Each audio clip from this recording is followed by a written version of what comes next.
And we are recording. Welcome, everyone. This is your host, Abraham L. Jaguar. Today, as always, we have a very special guest. But first, this channel is proudly sponsored by the Inkforged role playing game. This is a fantasy RPG of high detail but very easy to play. You can imbue your weapons and gear with magically charged ink. You will find the link in the description and in the pinned comment. This channel is also proudly sponsored by the Red Room Publishing. Please check out their store for exclusive tabletop RPG products. They have recently released New Flesh, a future noir tabletop RPG where cyberpunk meets biological horror. You will find it in their website. The link will be in the description and in the pinned comment. This channel is also proudly sponsored by Dead Tree Studios, the publishers and developers of Dames of Asstoria, a tabletop role playing game where you play as monster girls, experiencing high adventure in a world that doesn't fully accept them. They have recently released Daughters of Lamb. This is a pay what you want tabletop RPG where you play as cybernetic nuns with guns, looking for the missing pieces of their AI god. You will find it in their website. The links will be in the description and in the pinned comment. And this channel is also proudly sponsored by the Era Zone SceneQuest tabletop RPG prototype games. These are pretty much a collection of scene format games, role playing game concepts ready to play, but with minimal playtesting and artwork. So it's a wild collection of ideas. You will find the link to the Kickstarter in the description and in the pinned comment too. So today we have Ariel. Now, Ariel, is your last name pronounced Levari? You got it. Well Levari, done. excellent, awesome. He is the author of Just Roll With It. Now, before we get deeper into this solo journaling phenomenon, please tell us about Just Roll With It. What is it all about? Sure. So, at a high level, Just Roll With It is a blend between a habit tracking journal and a role playing game. I know that sounds like a unusual combination of things, but basically you set forth on an adventure within a mystical realm. And you start by choosing a character that sort of represents what you want to focus on in life. And that could be things like increasing my creativity, my fitness, my strength, my scholarship, whatever. And then you set forth into this realm, and each day something happens. You have an encounter with someone within the realm, or you learn something that then you try to apply to your life in some way, or you have some basic sort of role playing mechanics where you roll dice to determine outcomes of events. That sounds like a very interesting hybrid experience. Actually enjoy those sorts of things because here you have that solo journey of self discovery, but you also have the role playing mechanics. And now, before we explore just what roll with it when it comes to mechanics, theme, Sure. how did you get started with tabletop RPGs? Well, I would say I'm actually not that deep into this world. I grew up playing Dungeons and Dragons, obviously, and love that. Other than that, I would say I'm more coming at this from a love of games that then is matched with my background in psychology and behavioral science. So I would say that this is really a journal, a science-based tool first that is then kind of fit within this beautiful magical realm. I see. And do you have experience with other solo journaling games? No, not at this point. I'm new to that world, and if you have any recs, I would love to hear them. Solitaria second edition is really good because it also combines like that solo journaling self-discovery aspect, but not from a psychological perspective, or at least not as focused in psychology like your game, but it also has those RPG elements. Amazing. I will have to check that out. And how did you come up with the idea for Just Roll With It? Well, I spent about 5-ish years before this working in corporations as a behavioral scientist there, and I was focused on finding ways to create lightweight mechanisms to improve things like employee well-being or engagement or whatever you might have. And I to be honest, found a lot of the things that I was trying to teach people, trying to implement within companies to be pretty dry and honestly something I wouldn't really even want to apply to my life personally. So I started thinking a lot about how can I make this a little bit more engaging, a little bit more fun, a little bit more filled with a sense of joy and magic. And then I started thinking about my interest in fantasy. I read a ton of fantasy, and I always played Dungeons and Dragons. So those two things kind of came together, and I was like, let's go for it. Let's run with it. Let's see if I can actually create something that merges my two passions.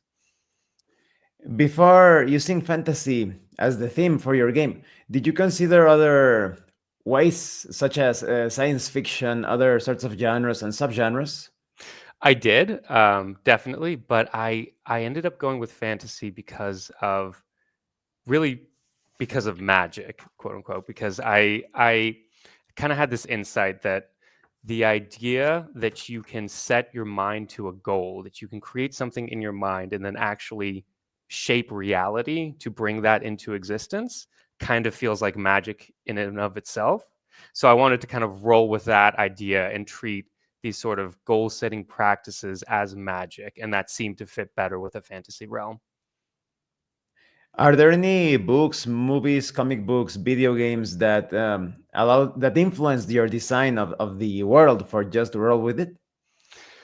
The design, not so much, but I will say the series that I kind of have read a lot and kind of influenced some of the tone and some of the sort of magical flavor was The Name of the Wind, and the second book, The Wise Man Fears, in that series, and then also just a lot of Brandon Sanderson's world building is always top of mind. But yeah.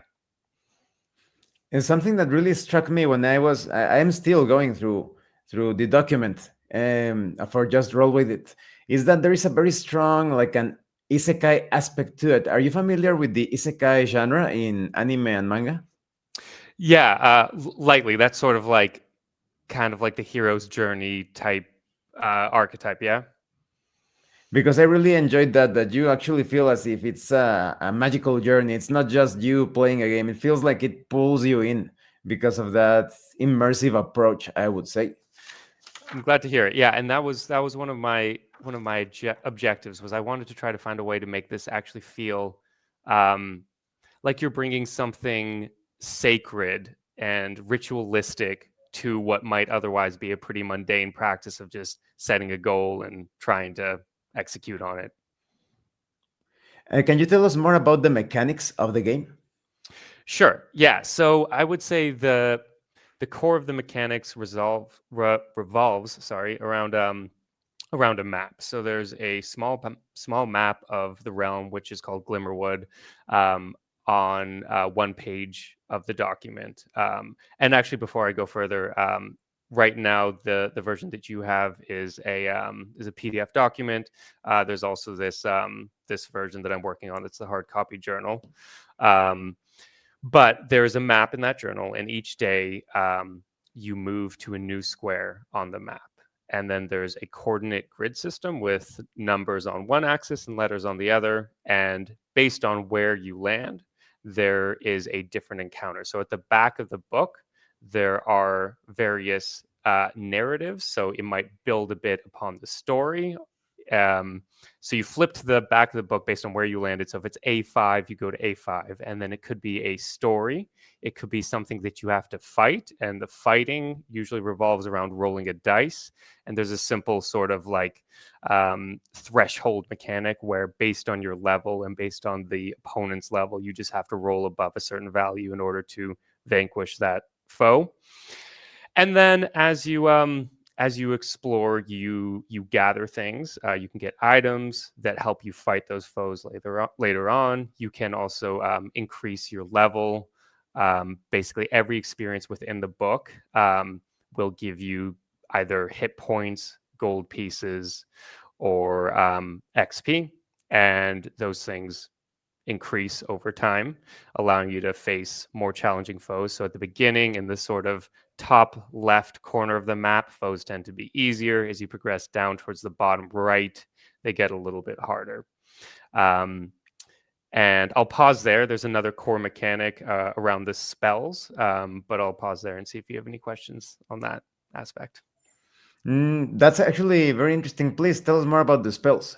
Yeah, absolutely. So the spells are what I call science-based best practices, basically. So I did, as I mentioned, my background is in psychology and behavioral science. So I took a lot of concepts from my work and from my schooling, and um, basically wrote these short literature reviews on them. So they're academic, science-based reviews that sort of, in a very short space, in about a page to a page and a half, encapsulate an idea around goal setting or around how to basically form a habit that lasts.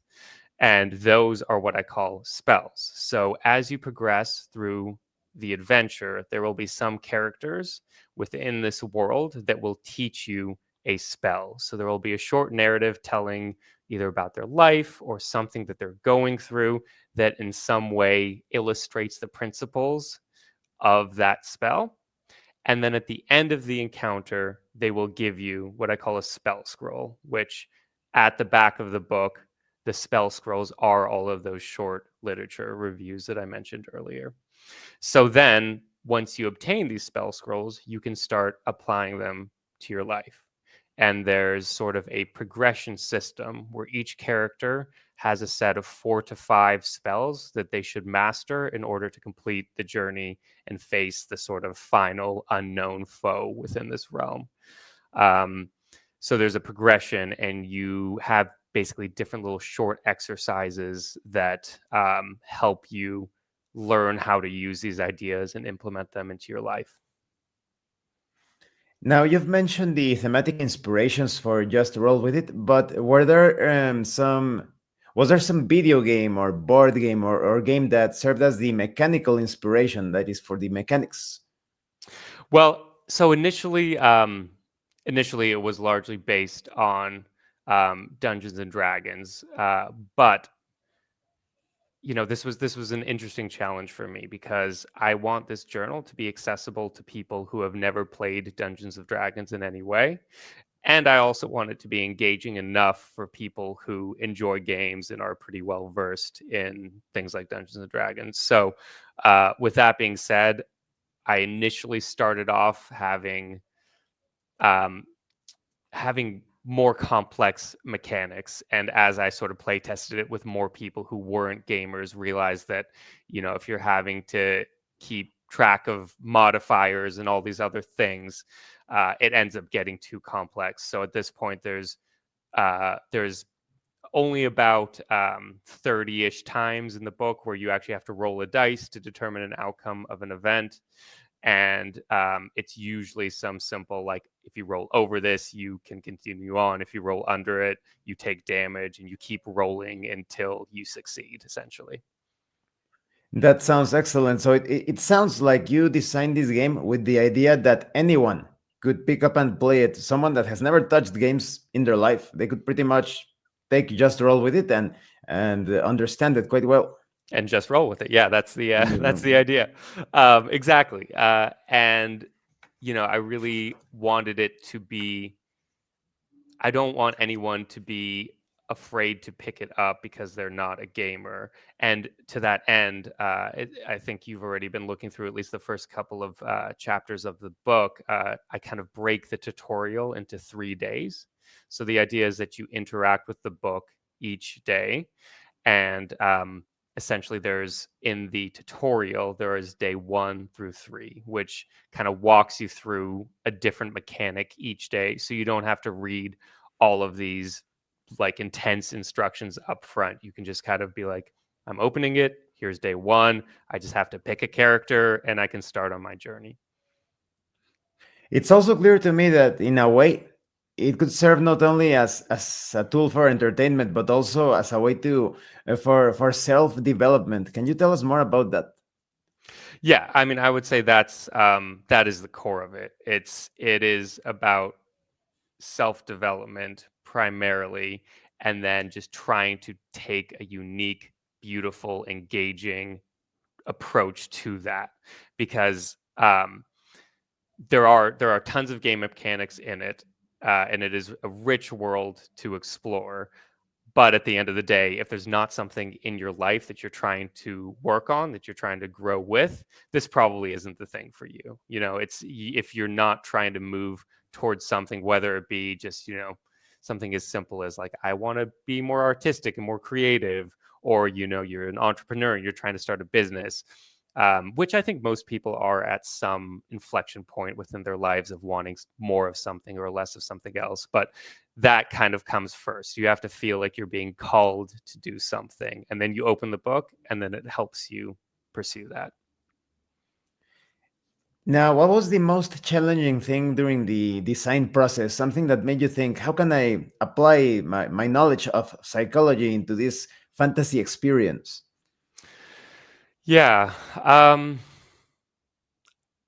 Definitely one of the most challenging things was figuring out the spells, the sort of science based tips that then you apply to your life, because initially I had it be very open and broad, where basically you just learn this concept and then it's up to you how to apply it to your journey, to your life.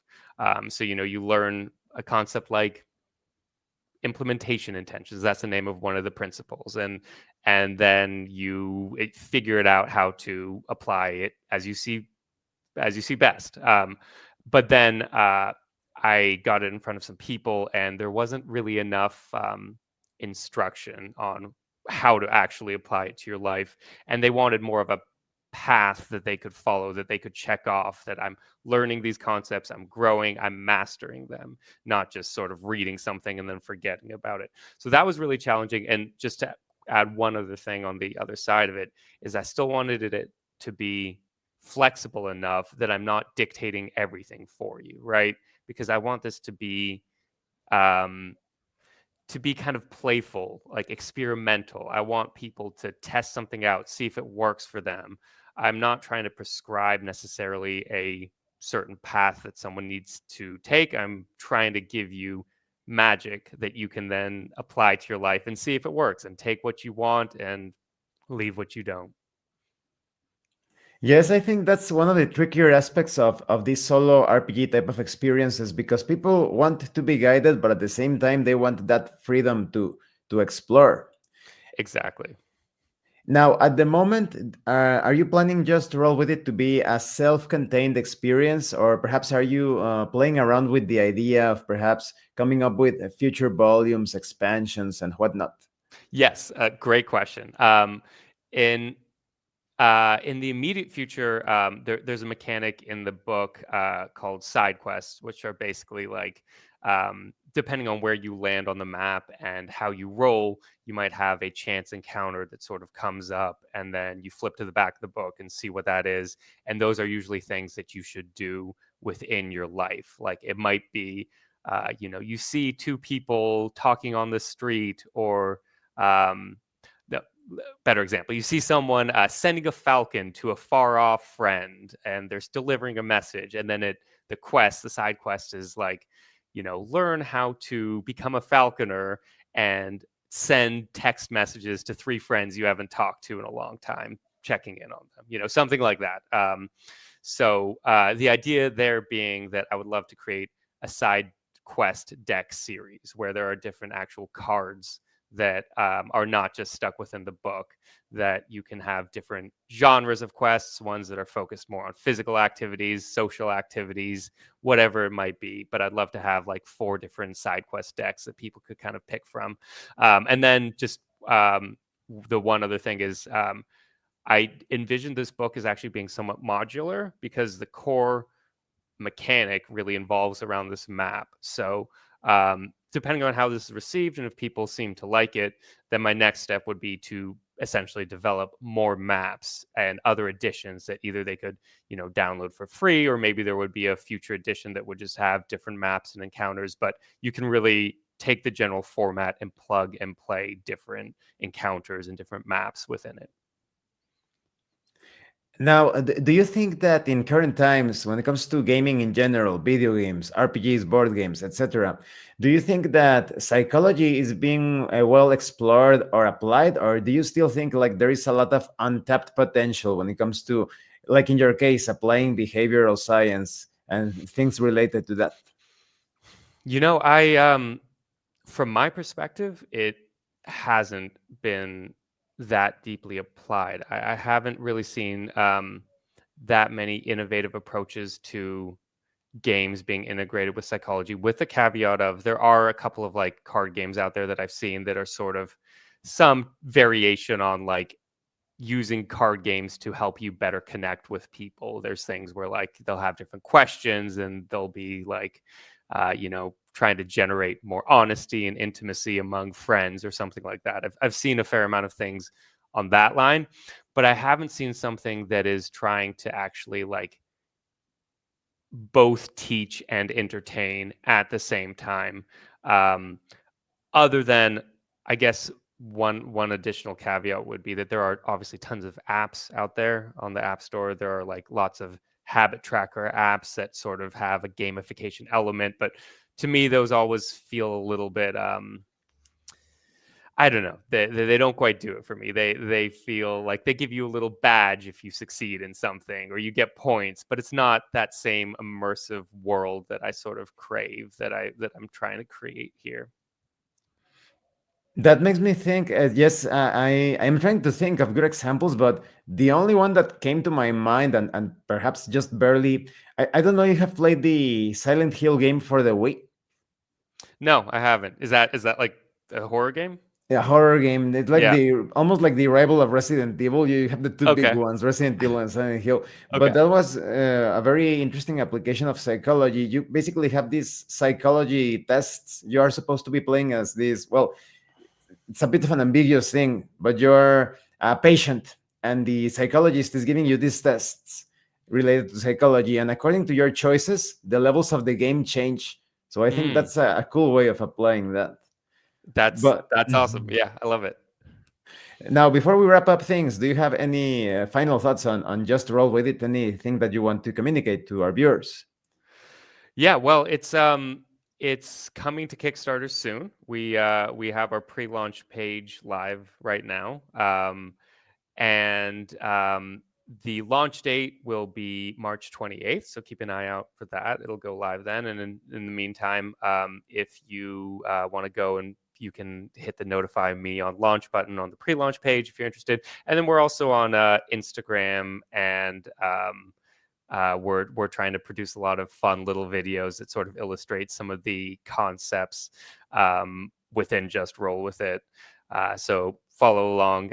That's at paradox.port. That's the name of the publishing company that we're doing this through. And Just Roll With It is sort of the first real product that is being launched through that.